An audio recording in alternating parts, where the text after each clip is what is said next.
তুই বাসা থেকে চলে যাচ্ছিস না কেন?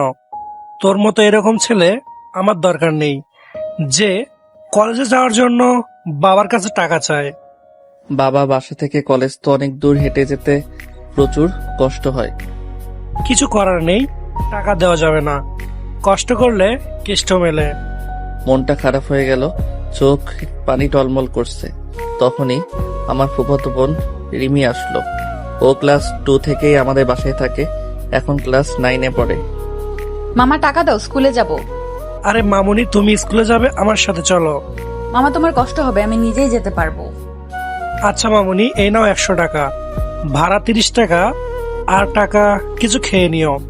আচ্ছা মামা, বলেই চলে গেল। বাবা, ওর স্কুল তো আমার কলেজের থেকে অনেক কাছে, আর আপনি ওকে টাকা দিচ্ছেন, আমাকে দিচ্ছেন না।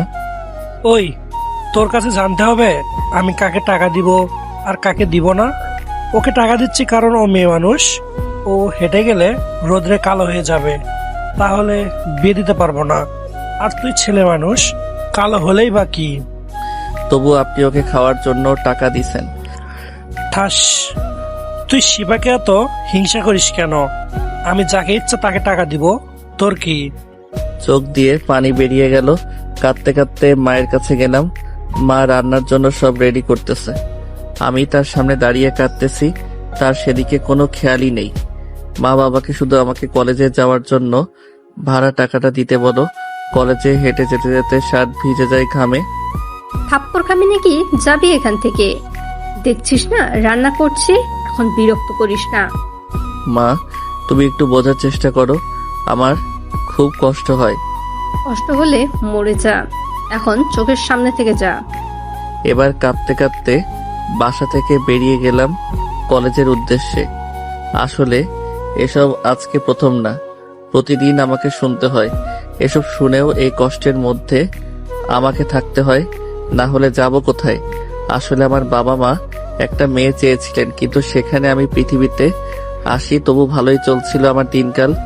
তবে যখন আমি ক্লাস 4-এ পড়ি, তখন বাবা শিফাকে আমাদের বাসায় নিয়ে আসে। তখন থেকেই আমার সাথে এরকম ব্যবহার চলে, শুধু আমাকে একটু ভালোবাসতো আমার মেজো ভাই। যাই হোক, আগে পরিচয়টা দিয়ে দেই।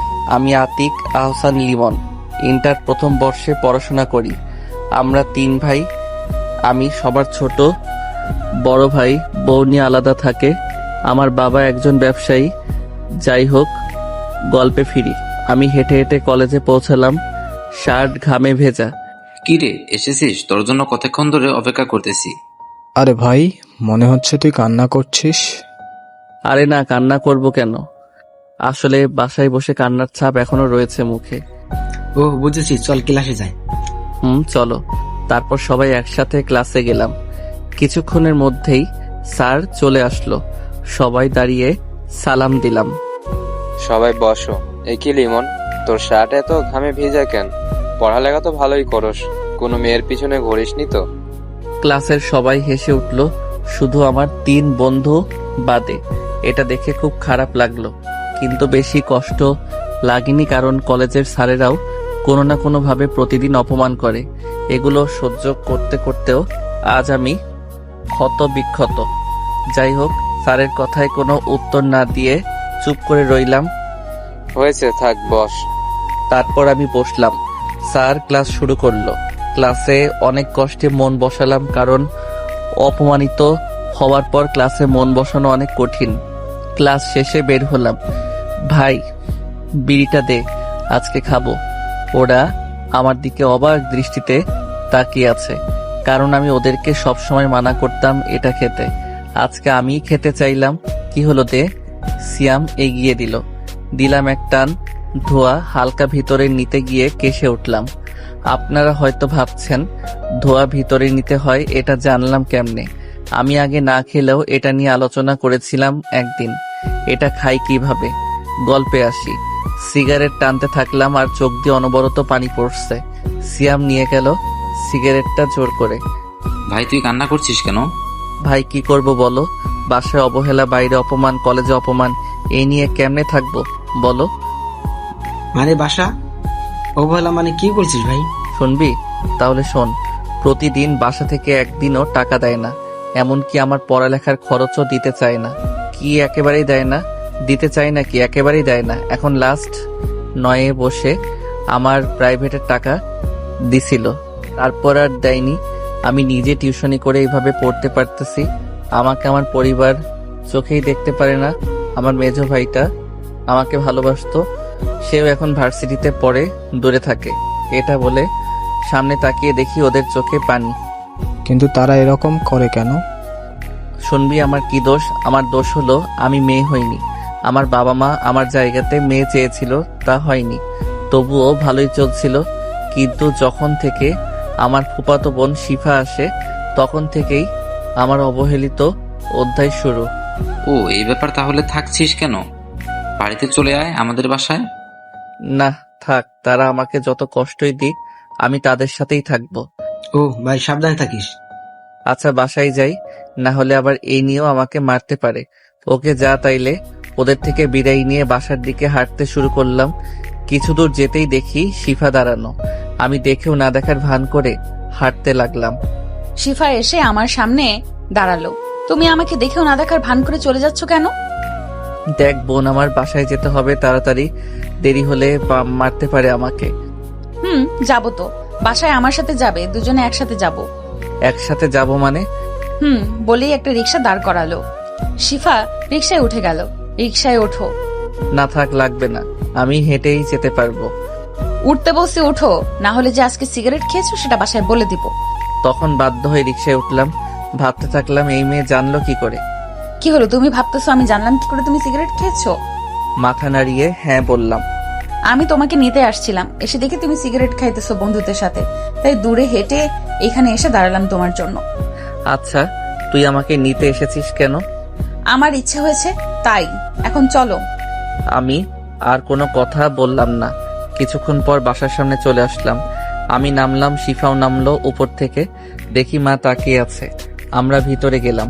ভিতরে যাওয়ার পরে ঠাস ঠাস করে 2টা থাপ্পড় মারলো আমাকে।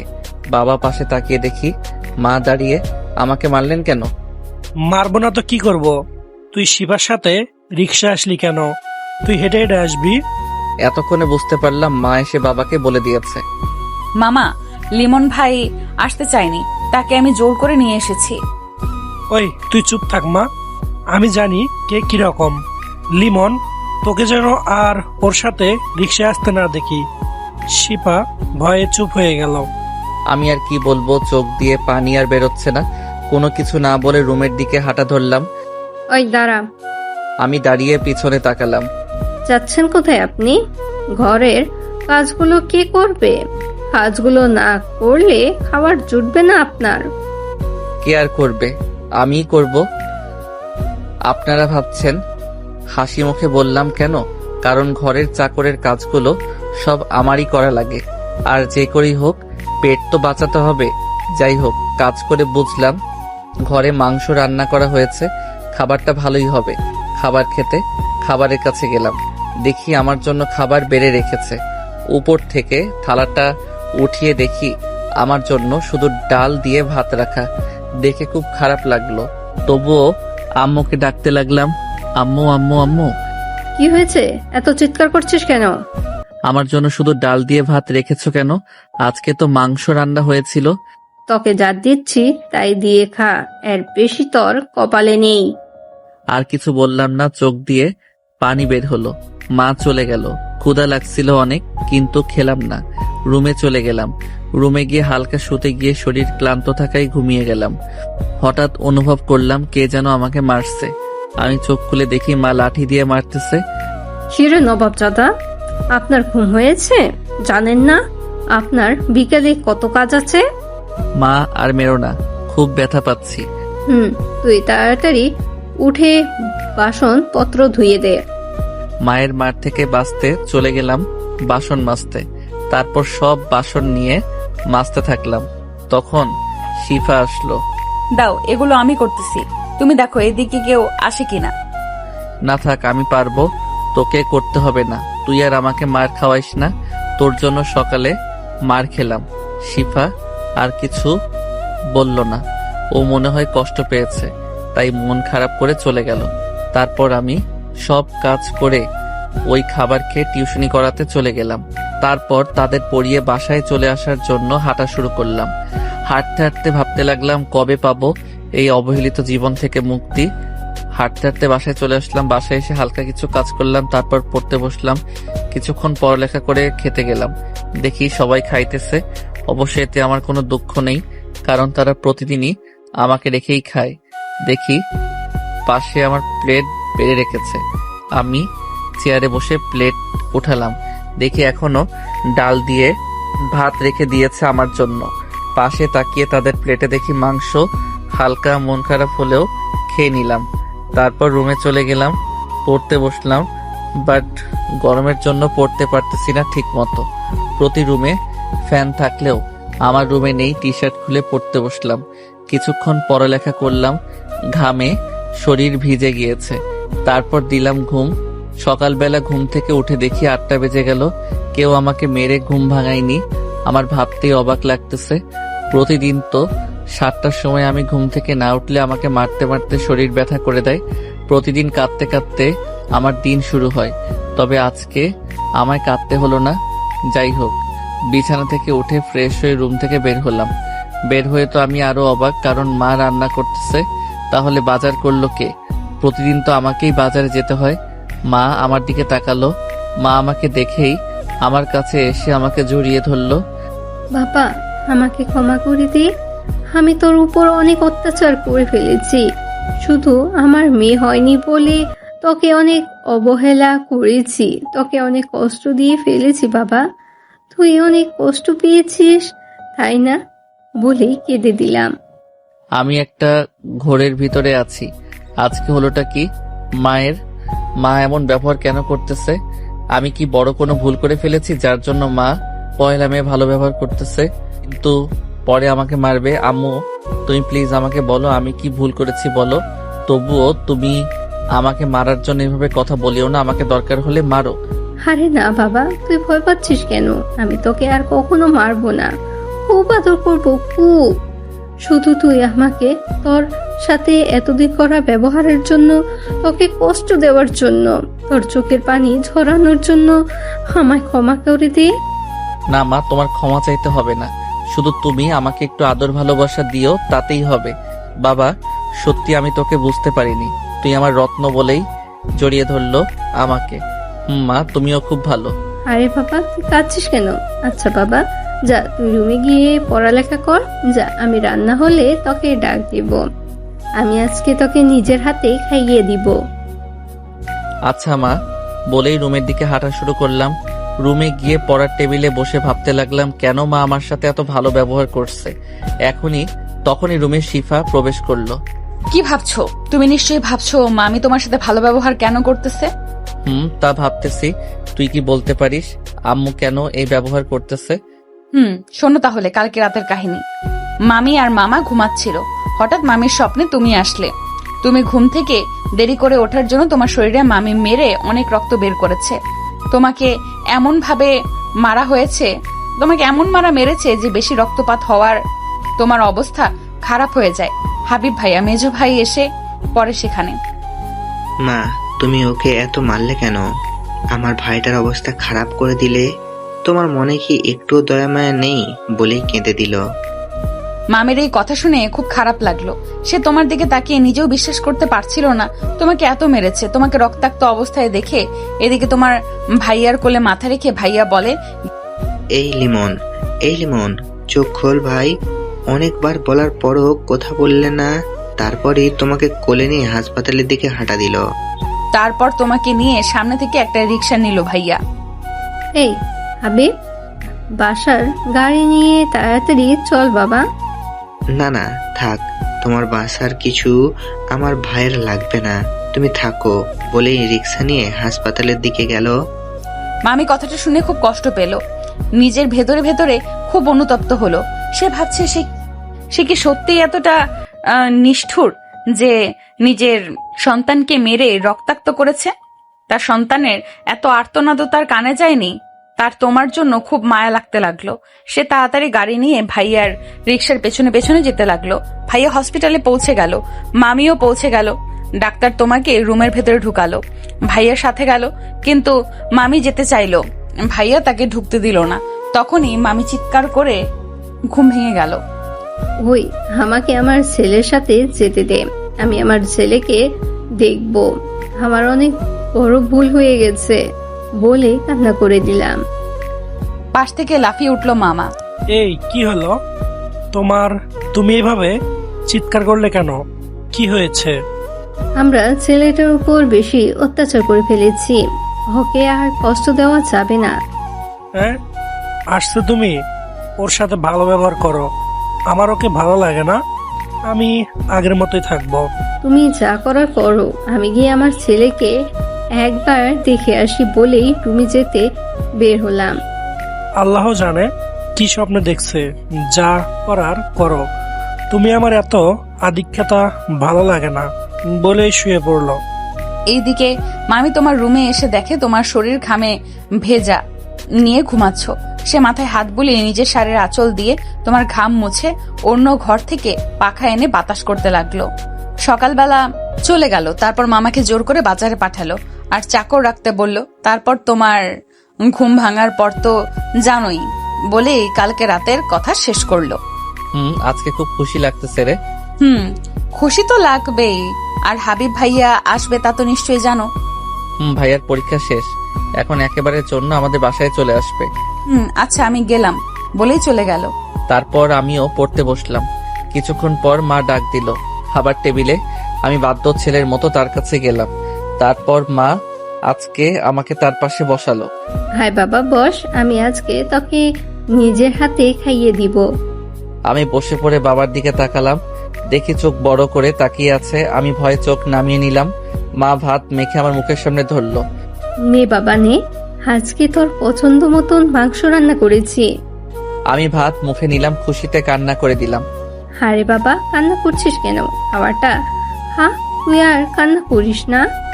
না মা, কান্না করতেছি না, আসলে খুশিতে চোখ দিয়ে পানি বের হয়ে গেছে। ন্যাকামি দেখার বাঁচি না, যত সব বলেই বাবা খেতে লাগলো।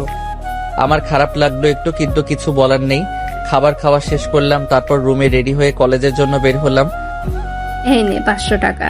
টাকা দিচ্ছ কেন মা? কেন, তোর কলেজে যেতে খরচ লাগে না? লাগে, তবে এত টাকা দিয়ে কি করব? আজকে একটু বন্ধুদের খাওয়া কিছু, তাছাড়া আরো লাগে তো।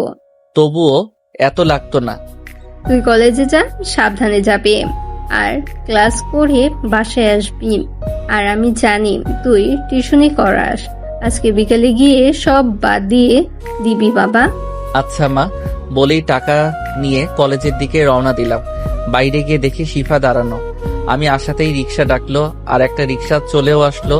শিফা রিক্সায় উঠলো। লিমন ভাইয়া আসো, একসাথে যাই, আমাকে স্কুলে নামিয়ে দিয়ে তুমি কলেজে যাবে। না থাক, তুই যা, আমি অন্য রিক্সা নিতেছি। আরে আসো তো বলেই হাত ধরে জোর করে রিক্সায় ওঠালো আমায়। তারপর শিফাকে স্কুলে নামিয়ে দিয়ে কলেজে চলে গেলাম। আমি কলেজে পৌঁছে দেখি হারামিরা সব একসাথে দাঁড়ানো। কিরে, তুই আজকে রিস্কায়?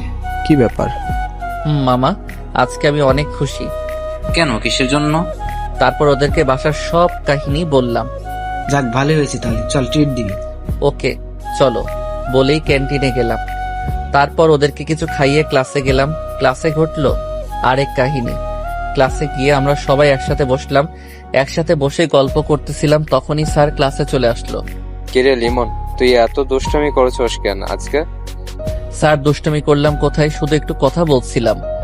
চুপ কর হারামজাদা, আবার মুখে মুখে কথা বলিস। যা বের হ ক্লাস থেকে। স্যার, আমার ভুল হয়ে গেছে, আর এরকম করব না, প্লিজ স্যার। এই থাম, যা বের হ ক্লাস থেকে বলেই আমার কাছে চলে আসলো। স্যার প্লিজ স্যার, আমি আপনার পায়ে পড়ে, আমাকে ক্লাস থেকে বের করবেন না। তুই বের হয়ে নে আগে, ক্লাস থেকে বের হ। জানি তোকে বের করে দিলে ক্লাসে কেউ জবাব দিতে নিতে আসবে না। তোর পরিবার থেকে বলেই আমার কলার ধরে বের করে দিল।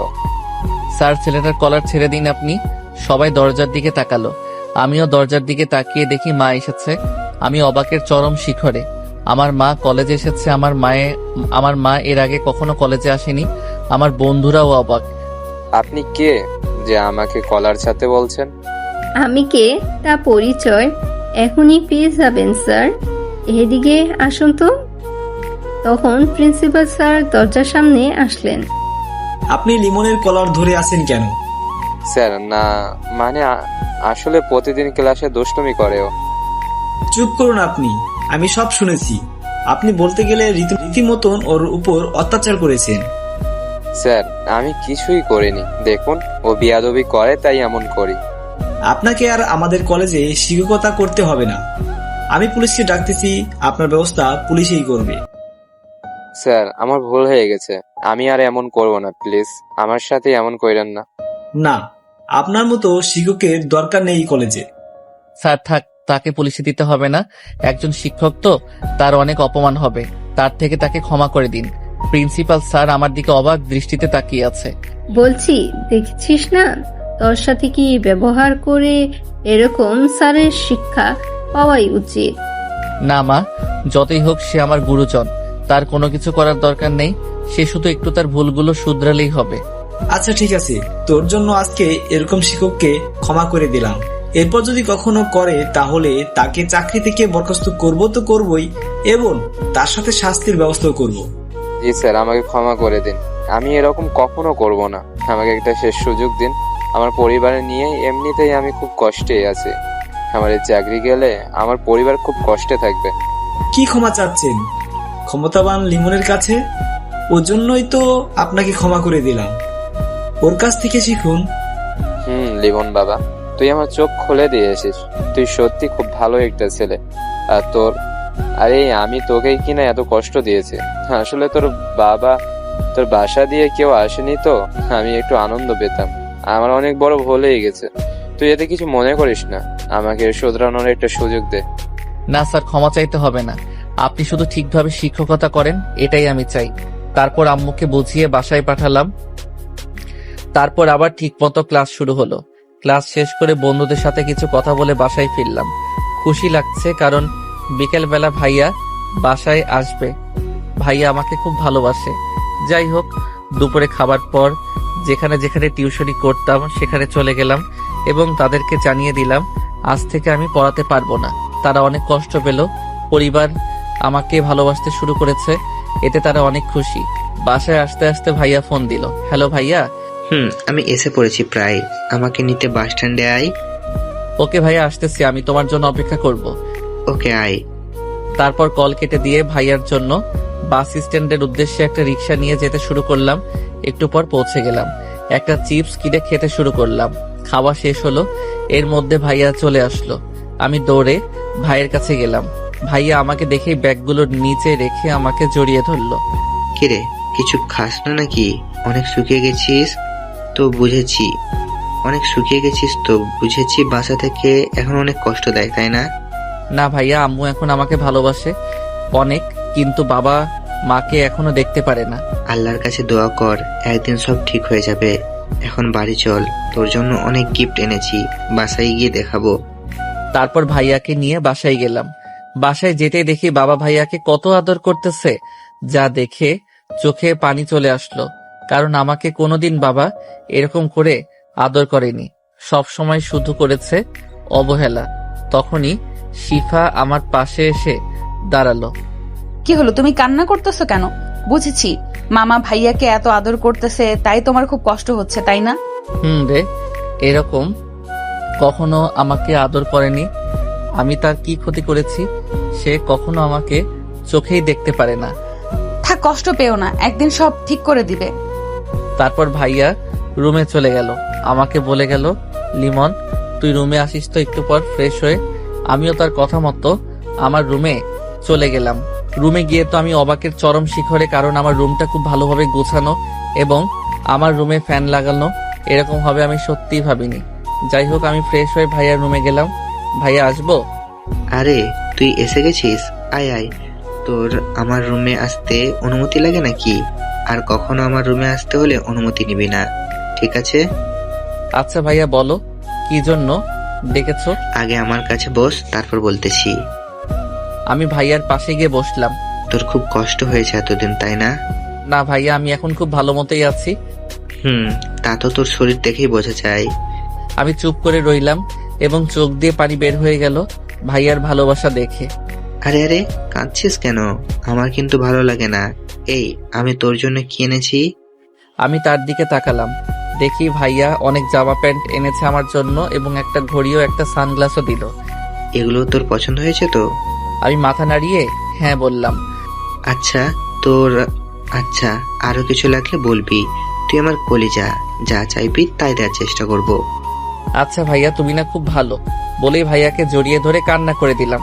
আরে বোকা, কাঁদছিস কেন? তোকে তো আর একটা গিফট দেইনি এখনো। আমি ভাইয়ার দিকে জিজ্ঞাসা দৃষ্টিতে তাকালাম। ভাইয়া ব্যাগ থেকে একটা বাক্স বের করলো। এটা কি ভাইয়া? তোর জন্য একটা স্মার্টফোন।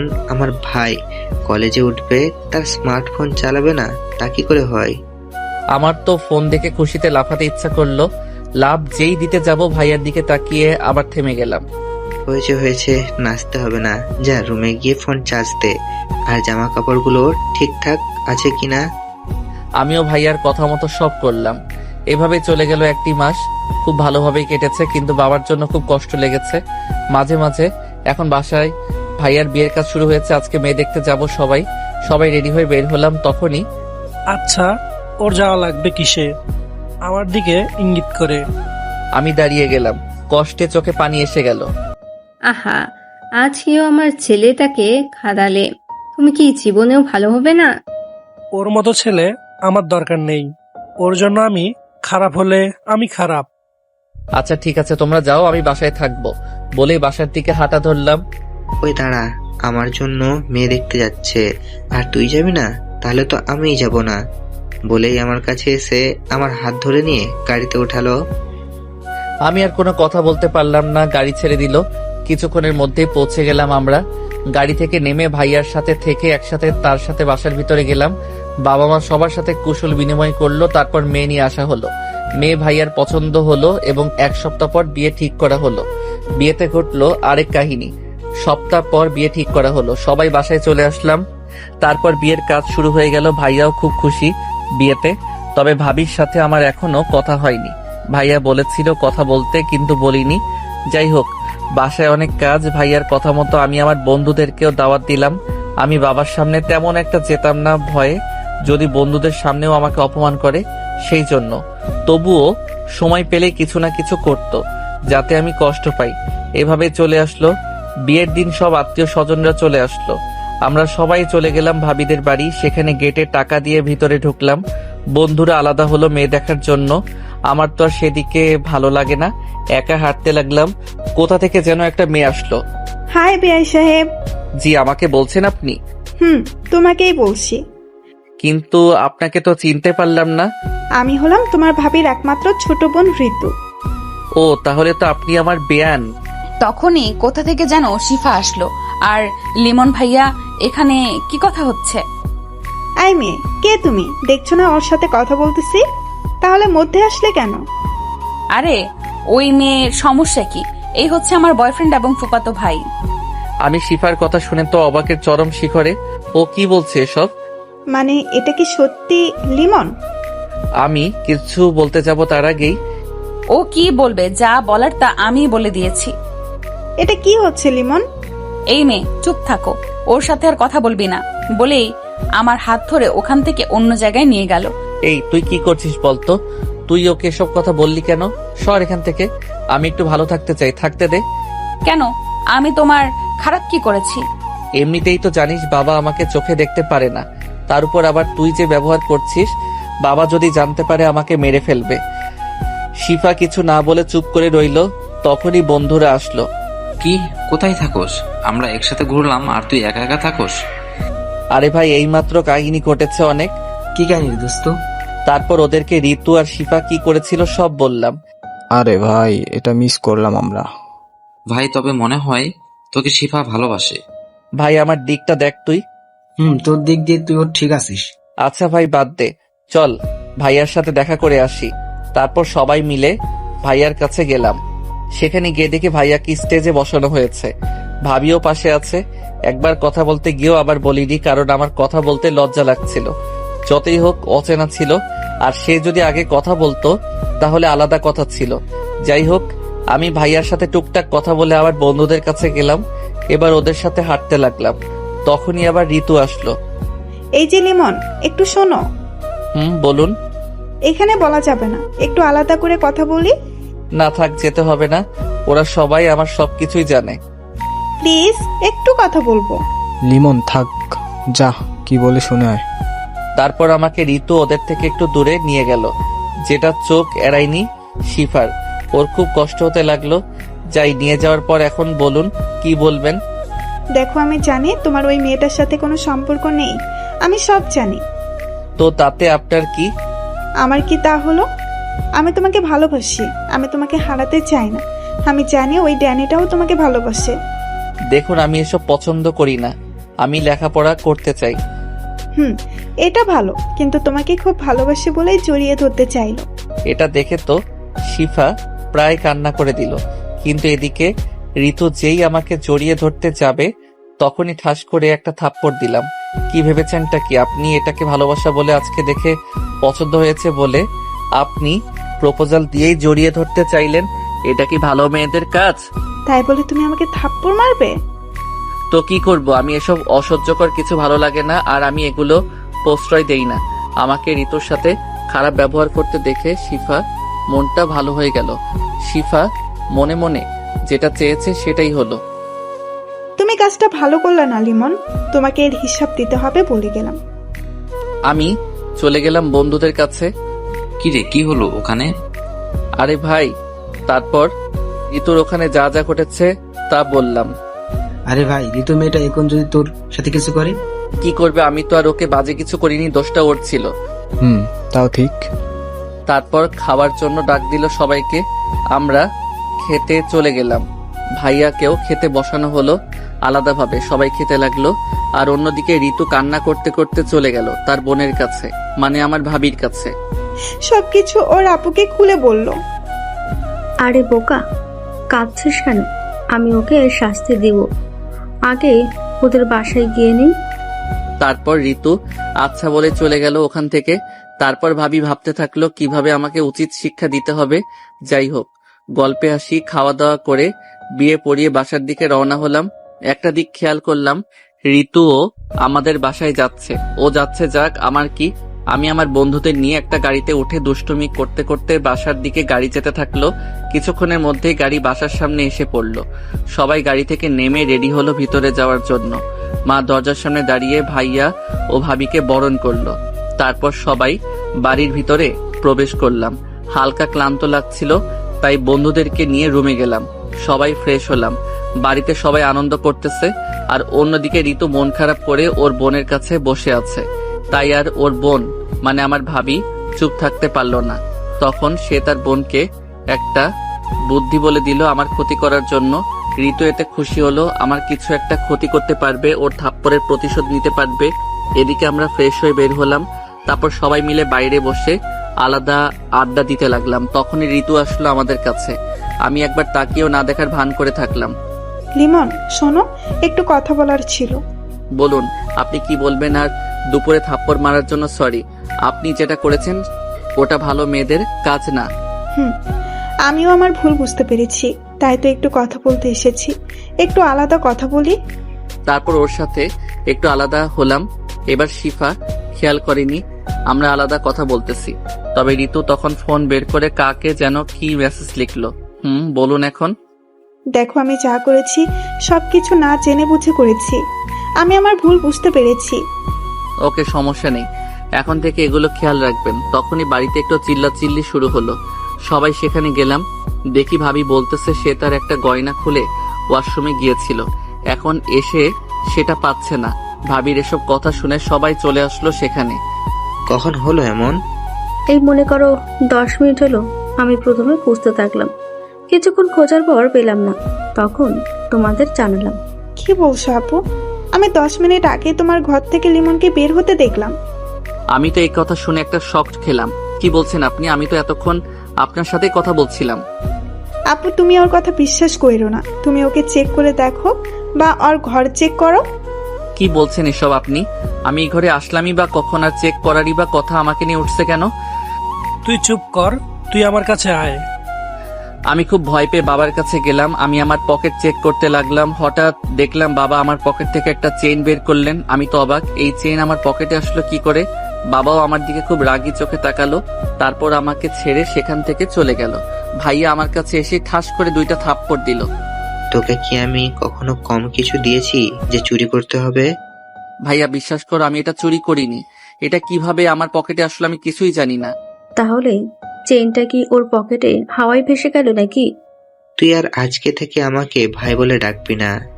আমি কোনো চোরের ভাই না। ভাইয়ার কথা শুনে খুব কষ্ট লাগলো, তাই মায়ের কাছে গেলাম। মায়ের পা দুটো ধরে, মা বিশ্বাস করো আমি এটা চুরি করিনি। এটা কিভাবে আমার পকেটে আসলো আমি কিছুই জানি না। মা তার পা ছাড়িয়ে আমার বুকে লাথি মারলো। আমি লাথির আঘাতে দূরে ছিটকে গিয়ে মাথায় ব্যথা পেলাম। উঠে দাঁড়ালাম, মাথা ধরে সাথে সাথেই আমার পিঠে লাঠি দিয়ে আঘাত পড়লো। পিছনে তাকিয়ে দেখি বাবা, সে আমাকে লাঠি দিয়ে একের পর এক মারতে লাগলো। আমি চিৎকার করতে থাকলাম, তবুও বাবা থামলো না, আমাকে শুধু মারতেই থাকলো। আমি একবার শিফার দিকে তাকালাম, তাকিয়ে দেখি নীরবে চোখের পানি ফেলছে। মারতে মারতে দেখলাম বন্ধুরা আমার বাবাকে আটকানোর চেষ্টা করছে, কিন্তু সে থামছেই না। আমার মায়ের কাছে অনেক আকুতি মিনতি করেছে আমার জন্য, আর ভাইয়া নিথর পাথর হয়ে গেছে। তুই আমার মান সম্মান সব নষ্ট করে দিলি, তোকে আজকে মেরেই ফেলবো। বলতে বলতে আরো জোরে জোরে মারতে থাকলো। এক সময় আমি অজ্ঞান হয়ে গেলাম ব্যথায়। তখনই ক্যামেরাম্যান দৌড়ে ছুটে আসলো। আরে আপনারা ওকে মারছেন কেন? ও তো চুরি করেনি। এটা আমি বাসায় চলে গিয়েছিলাম, তাই হঠাৎ কেউ বলল বিয়ে বাড়িতে ঝামেলা হয়েছে। এসে শুনি ছেলেটাকে চুরির অপরাধে মারতেছেন। ও চুরি করেনি, আপনি বুঝলেন কি করে? আরে এই ছেলেটা এই মেয়েটা এর সাথে হাঁটছিল, আমি ভাবলাম একটা ছবি তুলে, তখন দেখি এই মেয়েটা ওর পকেটে চেইনটি দিয়ে দিল। বিশ্বাস না করলে এই দেখেন, ফটো আছে। ঋতু তো এই কথা শুনে ভয়ে শেষ। ও ওখান থেকে চলে যেতে লাগলো। শিফা তখনই গিয়ে ওর হাত ধরলো। কোথায় পালাচ্ছিস তুই? আরে দুর্জয়, এসব দেখা বাদ দে, আগে লিমনকে হাসপাতালে নিয়ে চল। তাই করি, আমরা চল। তারপর ওরা আমাকে কোলে নিয়ে বাইরের দিকে হাঁটা শুরু করলো। আপনাদের যেতে হবে না, ওর তো আপনাদের কেউ হয় না। তারপর ওরা একটা রিক্সা নিল। আমার পরিবারের সবাই খুব কষ্ট পাইছে, বাবাও খুব অনুতপ্ত, আর মা তো কান্না করতে করতে শেষ। তারপর ওরা আমাকে রিক্সায় নিল। হাসপাতালের দিকে যাওয়ার জন্য আমার পরিবারও ওদের পিছু নিল। আমাদের হাসপাতালে যেতে পথে একটা উঁচু ব্রিজ আছে। আমার ব্রিজের কাছে এসে জ্ঞান ফিরল। আমি গাড়ি থামাতে বললাম, ওরা রিক্সাওয়ালাকে থামতে বলল। আমি গাড়ি থেকে নেমে দৌড়ে ব্রিজের উপর উঠে ঝাঁপ দিলাম। আমার বন্ধুরা আমার পিছু দৌড়িয়েও আমাকে আটকাতে পারল না। তারপরই ব্রিজের কাছে এসেই আমার জ্ঞান ফিরল। শরীরের সব জায়গায় ব্যথা করতেছে। এই এই রিক্সা থামা। আরে ভাই, এখন রিক্সা থামাবো কেন? হাসপাতালে যেতে হবে। একটু থামা ভাই প্লিজ। এই রিক্সা থামান, ওর মনে হয় কষ্ট হচ্ছে। এরপর রিক্সাওয়ালা কাকা রিক্সা থামালো। আমি ওদের থেকে ছাড়িয়ে রিক্সা থেকে নামলাম। ওই দাঁড়া, আমরাও যাব। ওই ওই তোরা রিক্সা থামিয়েছিস কেন? আরে একটু থামেন, ও যেন আমাদের কি বলবে। শোন ভাই, আমি যদি এখন বেঁচেও থাকি, আমার গায়ের উপর চোর নামক সিলটা থাকবে, যা আমাকে প্রতিনিয়ত অনেক কষ্ট দিবে। তোরা আমাকে অনেক ভালোবাসিস, আমি জানি। তোরা আমার জন্য অনেক কষ্ট করেছিস, আর করা লাগবে না। বলেই দিলাম দৌড়। ওরাও আমার পিছনে পিছনে দৌড় দিল, সাথে ভাইয়াও দৌড় দিল। কিন্তু ওরা আমাকে ধরার আগে ব্রিজ থেকে দিলাম ঝাঁপ। আমি অনেক উপর থেকে পানির উপর পড়তেছি, হাসি মুখে একসময় পড়েই গেলাম পানিতে। তারপর আমার কাহিনী আবার পরে হবে। যাই হোক, আমি পড়ে যাবার সাথে সাথে আমার বন্ধুরা ঝাঁপ দিতে চাইলো, কিন্তু রিক্সাওয়ালা কাকা ওদের থামালো। এখান থেকে ঝাঁপ দিও না বাবা, এখান থেকে ঝাঁপ দিলে বেঁচে থাকার সম্ভাবনা খুবই কম। চলো আমরা নিচে থেকে ওরে খুঁজি। তারপর ওরা রিক্সাওয়ালা কাকার সাথে ব্রিজের নিচ দিয়ে নেমে আমায় খুঁজতে থাকলো। ভাইয়া ওদের সাথে গেল, কিন্তু কি আর হলো, আমাকে তো আর খুঁজে পেল না।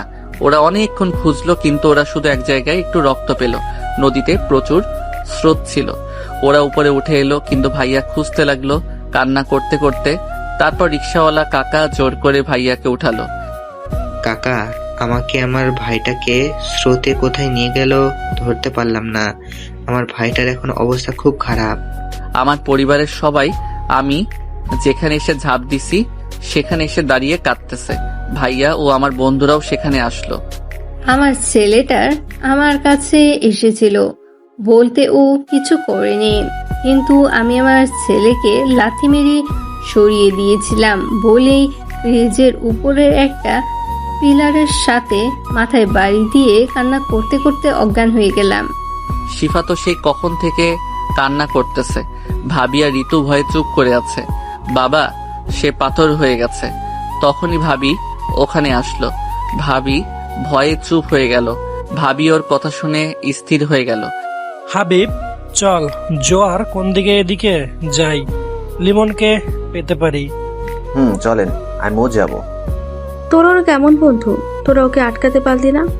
আমার তো মনে হয় তোরাই ওকে এমন বুদ্ধি দিয়েছিস। চুপ কর তুই। তোর বোনের জন্য আজ আমাদের এই অবস্থা। আমার ভাইটাকে হারালাম, তোকে আমি কালকেই ডিভোর্স দিব। তার চোখ দিয়ে পানি বের হয়ে গেল। আমি তোমার পায়ে পড়ি, তুমি এমনটা করো না। দয়া করে, আমার বোন ছোট মানুষ, একটা ভুল করে ফেলেছে ভাবি। এখন আমাকে দোষ দিচ্ছ, আসল দোষটা তো তোমারই। তুমি তো আমায় এমন করতে বলেছ। কি এটাও তোর বুদ্ধি? তোকে আমি এখনই ডিভোর্স দিব। তোর জন্য আজকে আমার কলেজার টুকরা ভাই আমার কাছে নেই। শুনুন, এখানে আমাদের কথা আছে। শুনুন ভাবি, আপনি আমাদের উপর যে দোষটা দিচ্ছেন, আমরাই ওকে মারার জন্য বলেছি। আপনি একটু এটা রিক্সাওয়ালা কাকার কাছে জিজ্ঞেস করেন তো আমরা কি করেছি। আর আজকে লিমনের এই অবস্থার জন্য দায়ী আপনি। আপনি কি জানেন ও এই 8 বছর ধরে শুধু হাবিব ভাইয়া ছাড়া সবার কাছে অবহেলিত হয়েছে? এমনকি আন্টি ওকে অনেক কষ্ট দিয়েছে, যা কোনো মা নিজের সন্তানের সাথে এমন করে না। তবে আন্টি এই 1 মাস ওকে নিজের সন্তানের মতো দেখিয়েছে, যার জন্য ও খুশি হলেও এই যে আঙ্কেল তার জন্য ওকে প্রতিদিন কষ্ট দিত, সে তো কখনো ওকে দেখতেই পারতো না। এখন তো তার ভালো হয়েছে, আর তার চোখের কাঁটা সামনে থাকবে না। দেখেন ভাবি, আপনি কাজটা কি করেছেন।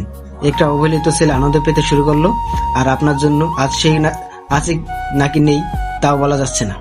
সে যে কত বড় ভুল করেছে তা এখন টের পেল। আর ঋতু তো ভয়েই শেষ। আপনাকে আর কি বলবো। আর এর জন্য বলতে পারেন বেয়াদবি করতেছি, আপনার এর জন্য আমাকে মারতেও পারেন। তবু আজ আমি এই কথা বলবোই, যিনি ওর জন্মদাতা পিতা, সে লিমনের সাথে যা ব্যবহার করেছে, ওর জায়গায় আমি হলে এর জন্য আমি তার সাথে খারাপ ব্যবহার করে বাসা থেকে চলে যেতাম। কিন্তু লিমন শত কষ্ট করেও থেকেছে আপনাদের মাঝে, যা কেউই করবে না। আর আজকের দিনে যা দেখালেন পরিবারের সবাই, একটা বাইরের মেয়ের কথায় বিশ্বাস করে, তা তো অতুলনীয়। এই থাক, বাদ দে। একটা নিষ্ঠুরতম পরিবারের সাথে কি কথা বলছিস? আরে এরকম বাবাদের তো কোনো সম্মানই দেওয়া উচিত না। চল আমরা লিমনকে খুঁজতে যাই বলেই ওরা আমাকে খোঁজার জন্য হাঁটতে চললো নদীর পাড়ে পাড়ে। আমি আমার ছেলেটার উপর অনেক অত্যাচার করেছি, যা ও সব মুখ বুজে সহ্য করে নিয়েছে। প্রতিদিন আমার কাছে এসে টাকা চাইতো, আমি দিতাম না। ও তাতে কান্না করত, কিন্তু ওর চোখের পানির দিকে আমি তাকাইনি। আমি কত নিষ্ঠুর। মা যে এর মাঝে অজ্ঞান হয়ে পড়ে আছে তা কেউই খেয়াল করেনি। হঠাৎ ভাইয়ার চোখ পড়ল সেদিকে। তারপর তাড়াতাড়ি করে মাকে হাসপাতালে নিয়ে গেল। সেখানে ভাবি, শিফা আর ঋতুকে রেখে ভাইয়া আর আব্বু আমাকে খুঁজতে লাগলো, কিন্তু শেষ পর্যন্ত আমায় কেউ খুঁজে পেল না। হতাশ হয়ে হাসপাতালে আসলো। মায়ের জ্ঞান ফিরল। সে লিমন বলে লাফিয়ে উঠল। ভাবি তার কাছে ছিল, সে গিয়ে মায়ের পাশে বসলো। লিমন, কোথায় তোমরা? কি কেউ লিমনের খোঁজ পেয়েছো? মায়ের ডাকাডাকি শুনে ভাইয়া আর বাবাও কেবিনে আসলো। কি হলো, কেউ কিছু বলছো না কেন? সবাই মাথা নিচু করে আছে, কেউ কিছু বলতে পারছে না। শোনো, তুমি সুস্থ হও, লিমনের জন্য আমরা খোঁজ করতেছি, আমরা সব রকম চেষ্টা চালাচ্ছি। আপনি চুপ করুন, আমি আপনার সাথে কথা বলতে চাই না। আজ আপনার জন্য আমার ছেলেটা আমার কাছে নেই। কেউ আর আপন ছেলেকে এমন মারতে পারে? বাবা চুপ হয়ে গেল। মাকে রিলিজ দেওয়া হলো হাসপাতাল থেকে এবং তাকে বাড়ি নিয়ে যাওয়া হলো ভাবির বাড়ি থেকে। লোকজন এসে বাবার আর ভাইয়ার কাছে ক্ষমা চেয়েছে। তারপর বাবার কথায় ভাবিকে ডিভোর্স দিল না ভাইয়া, কিন্তু ভাবির সাথে কথা বলে না ভাইয়া। আর মা আর ভাইয়া দুজনেই বাবার সাথে কথা বলে না। শিফার তো কাঁদতে কাঁদতে অবস্থা খারাপ। ওর ভালোবাসার মানুষ আজ নেই। আমাদের বাসায় এখন আর আনন্দ নেই। সবসময় বাসা থমথমে হয়ে থাকে। এদিকে আমার যখন জ্ঞান ফিরল, চোখ মেলে তাকিয়ে দেখি আমি বেডে শোয়া অবস্থায় আছি। মুখে অক্সিজেন মাস্ক লাগানো, শ্বাস নিতে কষ্ট হচ্ছে, কোনো কথা বলতে পারছি না। অনেক কষ্টে হাত নাড়লাম, বুঝতে পারলাম হাতে স্যালাইন লাগানো। স্যার স্যার, রোগীর জ্ঞান ফিরেছে, তাড়াতাড়ি আসুন। নার্সের কথা শুনে ডাক্তার এবং তার সাথে একজন লোক আসলো। ওহ মাই গড, ও সত্যি জ্ঞান ফিরেছে। ওকে কারার জন্য মেরে উঁচু ব্রিজ থেকে ফেলে দিয়েছিল, যার জন্য ওর হাড় দুর্বল হয়ে গিয়েছিল। তার জন্য হাত পাল্টালাম। তারপরে ওর ওপর আবার আস্থা ছিল না ও বাঁচবে, কিন্তু আল্লাহর অশেষ রহমতে ও বেঁচে গেল। আচ্ছা ডক্টর, ওর সাথে কি কথা বলা যাবে? না, কোনো মতেই না। ওর সাথে 2 মাসের আগে কোনো কথা বলা যাবে না, সিম্পল কথা ছাড়া। ওকে ডক্টর, তবে ওর চিকিৎসায় যেন কোনো ত্রুটি না হয়। আপনি নিশ্চিন্তে থাকুন, আমরা ওর যথেষ্ট খেয়াল রাখবো। আচ্ছা বলেই ভদ্রলোক আমার মাথায় হাত বোলালো। আচ্ছা, ওর শরীরের অবস্থা খুব খারাপ। নার্স, ওকে ঘুমের ইঞ্জেকশন দিয়ে দাও। তারপর নার্স আমাকে ঘুমের ইঞ্জেকশন দিল। আমার চোখ দুটি আস্তে আস্তে বন্ধ হয়ে গেল। আমি ঘুমিয়েও পড়লাম। এভাবে করতে করতে চলে গেল 2 মাস। এই 2 মাস প্রতিদিন ভদ্রলোক আমার কাছে এসেছে। আমি তার সাথে কথা বলতে পারিনি। সে যখন বুঝতে পারে আমি কথা বলতে চাই, তখন সে আমাকে চুপ থাকতে বলে আমাকে উত্তেজিত হতে মানা করত। যাই হোক, আজকে আমার অক্সিজেন মাস্ক খোলা হয়েছে, আমি কথা বলতে পেরেছি। আমি শুধু সেই ভদ্রলোক আঙ্কেলের জন্য অপেক্ষা করেছি, কারণ আমি বুঝতে পেরেছি সে আমার চিকিৎসা করিয়েছে। হঠাৎ করে সে আর ডক্টর একসাথে প্রবেশ করলো। আমি তাদের দিকে তাকালাম। তখনই ডক্টর ও সেই আঙ্কেল প্রবেশ করলো। তোমার কি কথা বলতে কোনো সমস্যা হচ্ছে? জি না। ও, তাহলে তুমি এখন কথা বলতে পারবে, কিন্তু তোমাকে এখনো 4 মাস বিছানায় থাকতে হবে। আমি মাথা নাড়িয়ে হ্যাঁ বললাম। আচ্ছা বাবা, তোমাকে কারা মেরে ব্রিজ থেকে নিচে ফেলে দিয়েছিল বলতে পারো? আমি ওই জায়গা থেকে যাওয়ার সময় আমার সিগারেট খেতে মন চেয়েছিল, তাই নদীর পাড়ে শান্তিতে খেতে গিয়েছিলাম। কিন্তু সেখানে গিয়েই দেখি তুমি অজ্ঞান অবস্থায় আছো। হাতে চেক করে দেখি বেঁচে আছো। তারপর তোমাকে এখানে নিয়ে আসলাম। আসলে কি হয়েছে বলো তো? এবার আমি কেঁদেই দিলাম। আমার আগের দিনের কথাগুলো মনে পড়তে লাগলো। এ কি বাবা, তুমি কাঁদছো কেন? আমাকে সব খুলে বলো। আঙ্কেল, আমি বাঁচতে চাই না কেন? আপনারা আমাকে বাঁচালেন। তোমার কথা শুনে মনে হচ্ছে তুমি খুব কষ্টে আছো। আসলে তোমার সাথে কি হয়েছে আমাকে খুলে বলো তো। বলেই আমার পাশে বসে চোখের পানি মুছে দিল। আচ্ছা শুনুন তাহলে আমার এই পর্যন্ত জীবন কাহিনী, আমার সাথে ঘটা সবকিছু আঙ্কেলকে খুলে বললাম। আমি আঙ্কেল ও ডক্টর আঙ্কেলের দিকে তাকিয়ে দেখি দুজনের চোখ দিয়ে পানি পড়ছে। বাবা, তুমি এত অবহেলা, এত অত্যাচার সহ্য করছো? আমি কিছু না বলে মাথা নিচু করে রইলাম, মন খারাপ করে। আরে বাবা, তুমি এভাবে মন খারাপ করছো কেন? আজ তোমার পরিবার থাকতেও তুমি এতিম। তুমি সুস্থ হলেই আমার সাথে আমার বাড়ি যাবে। আমি আঙ্কেলের দিকে জিজ্ঞাসা দৃষ্টিতে তাকালাম। তা আমি এখন বলবো না, আগে তুমি সুস্থ হও, আমার বাসায় যাবে তারপর। আমি কিছু বললাম না। ডক্টর, আমি এখন একটু বাইরে যাব, ওর খেয়াল রাখেন। ওর সেবা যত্ন করার জন্য আলাদা নার্সের ব্যবস্থা করা হয়েছে, আপনি কোনো চিন্তা করবেন না। ওকে, আমি তাহলে আসছি একটু, তুমি থাকো, আমি আবার চলে আসব। আচ্ছা। তারপর আঙ্কেল চলে গেল। এভাবে চলে গেল 6 মাস। বাড়িতে এখন কেউই বাবার সাথে কথা বলে না। বাবা এখন হাড়ে হাড়ে বুঝতে পারছে অবহেলা কাকে বলে। বাবা যদি কারোর সাথে কথা বলতে যায় তখনই সেখান থেকে সবাই চলে যায়, শুধু ভাবি আর শিফা ছাড়া। খাবার টেবিলে বাবার সাথে কেউ বসে না। বাবা যখন খেতে বসে ভাবি তখন তাকে শুধু খাবার দেয়। আর ভাইয়ার সাথে ভাবির সম্পর্ক ঠিক নেই, কারণ ভাইয়া বলে দিয়েছে যতদিন লিমনের খোঁজ না পাবে, যতদিন লিমন তাদের কাছে ফিরে না আসবে, ততদিন ভাইয়া ভাবিকে মেনে নিবে না। তবু ভাবি প্রচুর চেষ্টা করে, কিন্তু কোনো কিছুতেই কাজ হয় না। আর এদিকে আমি এখন পুরোপুরি সুস্থ। আমি এই কয়েকদিন খুব কষ্টে কাটিয়েছি। সারাদিন পরিবারের কথা মনে পড়তো, কিন্তু শুধু চোখের পানি ফেলা ছাড়া আর কিছুই করতে পারিনি। তবে সব কষ্ট বুকে জমে পাথর হয়ে গেছে। এখন একা থাকাতেই ভালো লাগে। যাই হোক, আঙ্কেল এসেছে। বাবা চলো, আজকে আমরা বাড়ি যাব। আঙ্কেল, আর কত করবেন? আমার জন্য তো অনেক কিছুই করেছেন। আমি কিভাবে আপনার এই ঋণ শোধ করব? তোমাকে আমি বলেছি, তোমাকে আমি এমনি এমনি ছেড়ে দিব না। আমি তোমাকে অনেক বড় একটা দায়িত্ব দিব, সেটা পালন করতে হবে। কি দায়িত্ব আঙ্কেল? সেটা বাড়ি গিয়ে বলবো, এখন চলো। বলেই হাঁটতে লাগলো। আমিও আঙ্কেলের পিছনে পিছনে হাঁটতে লাগলাম। হাসপাতাল থেকে বের হলাম, দেখি অনেক দামি একটা গাড়ি দাঁড় করানো। এটাই ওঠো। আঙ্কেল, এই গাড়িটা কার? এটা আমারই গাড়ি, তাড়াতাড়ি গাড়িতে ওঠো। আমি আঙ্কেলের কথা মতো গাড়িতে উঠলাম এবং সে উঠলো। তারপর গাড়ি চলতে থাকলো। গাড়িটি এসে অনেক বড় একটা বাড়ির সামনে থামলো। বাড়িটা বাহির থেকে দেখে আমি অবাক চোখে তাকিয়ে আছি। অনেক বড় একটা বাড়ি এবং বাড়ির ডেকোরেশনটাও অনেক সুন্দর। কি হলো, কি দেখতেছো অবাক চোখে?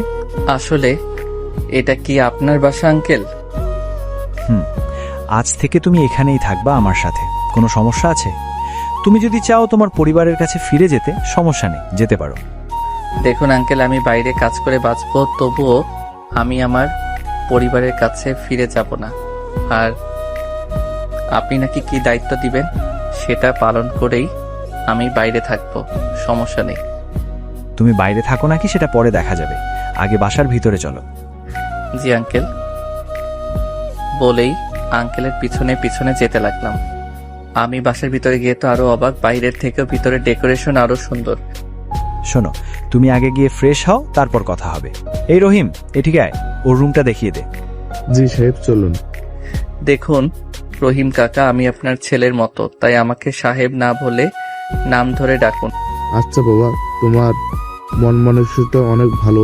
তোমার নাম কি? আমার নাম আতিক আহসান লিমন। ও আচ্ছা, আমি তোমাকে লিমন বলেই ডাকবো। চলো বাবা। তারপর রহিম কাকা আমাকে একটা রুমে নিয়ে গেল। রুমটা অনেক সুন্দর করে গোছানো। আজ থেকে এটাই তোমার রুম। ও, রুমটা অনেক সুন্দর কাকা। তুমি আসবে, তাই তো আমি এই রুমটা রেডি করে রেখেছি। ও আচ্ছা কাকা, আপনার গোছানোর হাত অনেক ভালো। আচ্ছা বাবা, তুমি এই বাথরুমে গিয়ে ফ্রেশ হয়ে বিশ্রাম নাও। একটু পর সাহেব তোমাকে নিয়ে খেতে বসবে। আচ্ছা কাকা। তারপর কাকা রুম থেকে চলে গেল। আমি ওয়াশরুমে গিয়ে ফ্রেশ হয়ে বিছানায় বসলাম। তারপর খাটের সাথে বালিশ লাগিয়ে হেলান দিয়ে বসে বসে ভাবতে লাগলাম, আঙ্কেল আমায় কি দায়িত্ব দিবে। কিছুক্ষণ ভাবলাম, কিন্তু কিছুই মেলাতে পারলাম না। তখনই আঙ্কেল রুমে আসলো। আমি উঠে বসলাম। আঙ্কেল, আপনি এখানে? আপনি বললে তো আমি চলে যেতে পারতাম। আরে আমি এসেছি তো কি হয়েছে, তুমি তো আমার ছেলের মতোই। সরি, তুমি এখন থেকে আমার ছেলেই। জি আঙ্কেল। আচ্ছা শোনো, আমার পরিবার বলতে আমি এখানে একাই আছি, মানে এখানে এসে মাঝে মাঝে খবর নিয়ে যাই। আমার পরিবার সিঙ্গাপুর থাকে। আসল কথা হলো, এখানে আমি আসি শুধুই গরিবদের সাহায্য করার জন্য, এতিমখানাগুলো ভালোভাবে চালানোর জন্য। আমার অনেক বয়স হয়েছে, সর্বোচ্চ 3 থেকে 4 বছর এসব দেখাশোনা করতে পারবো। তাই আমি চাই তুমি এই সব কিছুর দায়িত্ব নাও। আমি আমার বাংলাদেশের সবকিছু তোমার নামে লিখে দিব, কারণ তুমি অনেক অবহেলায় বড় হয়েছো, তাই তুমি গরিবদের কষ্ট বুঝবে। আমার এখানে একটা কোম্পানি আছে, সেটা দিয়ে যে টাকা আসবে তা থেকেই তুমি দান করবা আর নিজের জীবন পরিচালনা করবা। তুমি সবসময় আমাদের কোম্পানির লোক নিয়োগ দরকার হলে গরিবদের কাজ দেবে। কিন্তু আঙ্কেল, আমি কি এত বড় দায়িত্ব নিতে পারবো? শোনো, আমি তোমাকে সবকিছু বুঝিয়ে দিব, আর এখন তো আর দায়িত্ব দিচ্ছি না। আগে তুমি পড়ালেখা করবে, তারপর। আঙ্কেল, তবে আমার নামে সবকিছু লিখে দিতে হবে না? আপনি শুধু আমাকে আপনার কোম্পানির দায়িত্ব দিবেন, তাহলেই হবে। সবকিছু আপনার নামেই পরিচালনা করা হবে। চুপ, আমি বলছি দিব তো দিব, তুমি শুধু তোমাকে যেভাবে বলেছি সবকিছু করলেই হবে। আচ্ছা আঙ্কেল, আমি তো আপনার কথা ফেলতে পারবো না। তবে আঙ্কেল আপনি অর্ধেক আগে থেকে দান হিসেবে এতিমদের নামে লিখে দিবেন। আচ্ছা বাবা, ঠিক আছে, চলো এখন খেতে যাই। তারপর আঙ্কেলের কথা মতো তার পিছনে পিছনে খাবার টেবিলের দিকে গেলাম। সেখানে গিয়ে দেখি টেবিলে অনেক রকমের খাবার রাখা। তুমি আমার পাশের চেয়ারটায় বসো। জি আঙ্কেল। কিরে রহিম, তোরা আসছিস না কেন? জি সাহেব, এই তো বসে পড়েছি। আমি তাকিয়ে দেখলাম বাড়িতে যারা কাজ করে সবাই খাবার টেবিলে বসলো। আমি ভাবতেছি আঙ্কেল কতটা ভালো মানুষ, যেখানে তার সাথে তাদের বাসার কাজের লোকরা একই টেবিলে খাবার খায়। যাই হোক, সবাই খেয়ে উঠলাম। আঙ্কেল আমাকে রুমে গিয়ে বিশ্রাম করতে বলল। আমিও তার কথা মতো চলে গেলাম বিশ্রাম নিতে। আমি রুমে গিয়ে ঘুমিয়ে গেলাম। বিকেলে আঙ্কেলের ডাকে ঘুম ভাঙলো। এ বাবা ওঠো। জি আঙ্কেল। উঠে বসে ফ্রেশ হয়ে নিচে আসো তাড়াতাড়ি, বলেই নিচে চলে গেল। আমিও তার কথা মতো ফ্রেশ হয়ে নিচে এলাম। কোথাও বের হবেন নাকি আঙ্কেল? চলো আমার সাথে। তারপর আঙ্কেলের সাথে বের হলাম। এখন অন্য একটা গাড়ি নিল, অন্য ব্র্যান্ডের। যাই হোক, গাড়িতে উঠে বসলাম। গাড়ি গিয়ে থামলো একটা শপিং মলের সামনে। এ কি আঙ্কেল, কোনো কিছু কেনাকাটা করবেন নাকি? এখানে আসলেন যে? চলো ভিতরে, তোমার জন্য এসেছি। তারপর ভিতরে গেলাম। আঙ্কেল তার পছন্দ মতো অনেক দামি জামা প্যান্ট ও জুতো কিনে দিল। আমি কিনতে মানা করছিলাম কিন্তু শোনেনি। তারপর আবার একটা দামি ব্র্যান্ডের ঘড়িও, OnePlus-এর একটা ফোন কিনে দিল। কেনাকাটা করেই আবার বাসায় ফিরলাম। সন্ধ্যায় আমি বসেছিলাম রুমে, তখনই আঙ্কেল রুমে আসলো। আচ্ছা, তোমার তো পড়ালেখা করতে হবে। জি আঙ্কেল। আঙ্কেল, আমি আগের কলেজেই পড়তে চাই, কারণ ওখানে আমার বন্ধুরা আছে যারা আমার জন্য অনেক কিছু করেছে। তবে সেটা তো অনেক দূর। আর তাছাড়া তোমার পরিবার যদি তোমাকে দেখে, তাহলে তারা যদি ফিরিয়ে নিতে আসে, তাহলে কি করবে? তাহলে আবার কি? আমি তো এখন থেকে তাদের চিনিই না, আর আমি আর তাদের কাছে ফিরে যাব না। তুমি যদি ফিরেও যাও সমস্যা নেই, তবে আমি তোমাকে যে দায়িত্বটা দিতেছি সেটা সঠিকভাবে পালন করতে হবে। জি, সেটা তো করতেই হবে। গরিবদের কষ্ট আমি বুঝি। গরিব তবু তো না থাকাতে অবহেলিত হয়, সেটা একটু হলেও কষ্ট কম। আর আমি তো থাকা অবস্থায় অবহেলিত হয়েছি। বাবা, আমি বুঝি, মন খারাপ করো না। শোনো, কালকেই তোমাকে ওইখানে নিয়ে গিয়ে আমি নিজেই ভর্তি করিয়ে দিব। আর ওখানে আমার একটা বাড়ি আছে, ওখানেই থাকবা তুমি। আর আমার কোম্পানিটা ওখানে, তাই তোমার অনেক সুবিধা হবে। জি আঙ্কেল। আচ্ছা, তুমি টিভি দেখো, মোবাইল তো চার্জে টিপতে পারবে না, কিছুক্ষণ টিভি থেকে সময় কাটাও। জি আঙ্কেল। তারপর আঙ্কেল চলে গেল। আমি কিছুক্ষণ টিভি দেখলাম। আঙ্কেল খেতে ডাকলো। তারপর আঙ্কেলের সাথে খাবার খেয়ে রুমে আসলাম। তারপর মোবাইলটা চার্জে থেকে নিয়ে কিছুক্ষণ টিপে ঘুমালাম। পরের দিন সকালবেলা খুব ভোরে ঘুম ভাঙলো। আমি ওয়াশরুমে গিয়ে ফ্রেশ হলাম। তারপর একটু হাঁটাহাঁটির জন্য ছাদে গেলাম। কিছুক্ষণ ছাদে বসে গান শুনলাম। Good morning. Good morning uncle. এই নাও চা। আরে আঙ্কেল, আপনি কষ্ট করে ছাদ পর্যন্ত চা নিয়ে আসলেন কেন? আপনার তো অনেক কষ্ট হয়েছে। আমিও খুব সকালে ঘুম থেকে উঠে ছাদে আসি। আজকে এসে দেখি তুমি দাঁড়ানো, তাই ভাবলাম চা নিয়ে আসি। দুজনে চা খেতে খেতে সকালের সূর্য দেখব। ও আচ্ছা আচ্ছা আঙ্কেল, তবু তো আপনার কষ্ট হয়েছে। তারপর আঙ্কেলের সাথে কিছু সময় গল্প করলাম। আরে, আমার তো মনেই নেই আজকে তোমার কলেজে যাব। জি আঙ্কেল, আমারও। আচ্ছা চলো, নিচে গিয়ে তুমি রেডি হয়ে খাবার খেতে আসবা। আচ্ছা আঙ্কেল। চলো, বলেই হাঁটা শুরু করলো। আমিও আঙ্কেলের পিছু পিছু নেমে রুমে চলে গেলাম। সেখানে গিয়ে রেডি হয়ে নিচে আসলাম। তারপর খাবার খেলাম। তারপর দুজনে একসাথে বের হলাম গাড়ি নিয়ে। আমার বাসস্থান, মানে আমার যে শহর থাকা হয়েছে এতদিন, সেই শহরের দিকে রওনা দিলাম। কলেজে যাওয়ার জন্য 1 ঘন্টা পর কলেজে পৌঁছে গেলাম। গিয়ে আঙ্কেলের সাথে প্রিন্সিপালের রুমের দিকে গেলাম। আমি স্যারকে সালাম দিলাম এবং রুমে আসার জন্য অনুমতি চাইলাম। স্যার আমাকে দেখে তো অবাক। কি অবাক হলি কেন ওর দিকে তাকিয়ে? আরে শফিক, তুই কোথা থেকে আসলি আর লিমনের সাথে কেন বুঝলাম না। আর লিমনই বা তোর সাথে আসলো কি করে? বুঝবি কি, সবই তো আল্লাহর চাওয়া। ওকে আমি নদীর পাড়ে অজ্ঞান অবস্থায় পেয়েছি। এতদিন অসুস্থ ছিল, তাই সুস্থ হওয়ার পর ওর কলেজে নিয়ে আসলাম। আর আমি এখানে এসে দেখি বাইরে তোর নাম দেওয়া। তারপর তোর দিকে তাকিয়ে দেখি তুই আমার বন্ধু নজরুল। বন্ধু, তোর সাথে অনেকদিন ধরে যোগাযোগ নেই। বিদেশে থেকে আসলি কবে? এই তো 6 মাস 15 দিন হলো। চলে যেতাম আমি, কিন্তু ও অসুস্থ ছিল তাই যাইনি। ওর সবকিছু ঠিকঠাক করে দিয়ে চলে যাব। তার মানে আঙ্কেল আর স্যার আপনারা বন্ধু? বাবা, এখন আমি ওর সাথে কথা বলে যাব, তোমার আর কোনো সমস্যা হবে না। নজরুল, লিমন কিন্তু এখানে ওর পরিবার ছাড়া থাকবে। তুই ওর সব সময় খেয়াল রাখবি। ওর পরিবার ওর ওপর অধিকার খাটালে খাটাতে দিবি না। অবশ্যই। ও এখানে ওর মতো চলবে, কেউ কিছু করতে পারবে না। আমি সবসময় ওর সাথে আছি। আচ্ছা ভাই, তুই আমাকে কিছুটা হলেও নিশ্চিন্ত করলি। আরে ভাই তুই চিন্তা করিস না। তো। আর লিমন, কোনো সমস্যা হলে আমাকে বলবি, আমি সবসময় তোর পাশে থাকবো। জি স্যার। আরে শফিক, কি দাঁড়িয়ে দাঁড়িয়ে কথা বলছিস? বস, চা খায় একসাথে। আর লিমন, তুই কি ক্লাসে যাবি? স্যার আমার কাছে কোনো বই নেই। সমস্যা নেই, তুই ক্লাসে যা, আমি বলে দিব স্যারকে।